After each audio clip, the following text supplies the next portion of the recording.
শেখ হাসিনার সাথে বন্ধুত্ব টিকিয়ে রাখতে আওয়ামী লীগ খুশির জন্য বাংলাদেশের 18 কোটি মানুষের বিরুদ্ধে ভারত রুখে দাঁড়িয়েছে বলে মন্তব্য করেছেন বিএনপির vice chairman doctor Asaduzzaman Ripon. শনিবার মুন্সিগঞ্জের লৌহজঙ্গে উপজেলা বিএনপির আয়োজিত এক আলোচনা সভায় তিনি এসব কথা বলেন। এ সময় আরও উপস্থিত ছিলেন লৌহজং উপজেলা বিএনপির বিভিন্ন সংগঠন ও অঙ্গ সংগঠনের তৃণমূল নেতাকর্মীরা সহ স্থানীয় নানা শ্রেণী পেশার মানুষ। পরে আলোচনা সভায় আরও বক্তব্য রাখেন উপজেলা বিএনপির বিভিন্ন সংগঠনের তৃণমূল পর্যায়ের সকল নেতাকর্মী।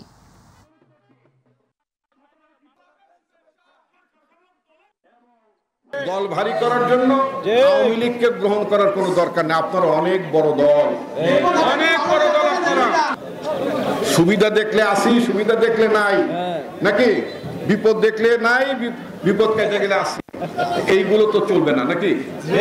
আপনারা নিজেদের শক্তি অনেক বড়, অনেক যথেষ্ট আপনারা।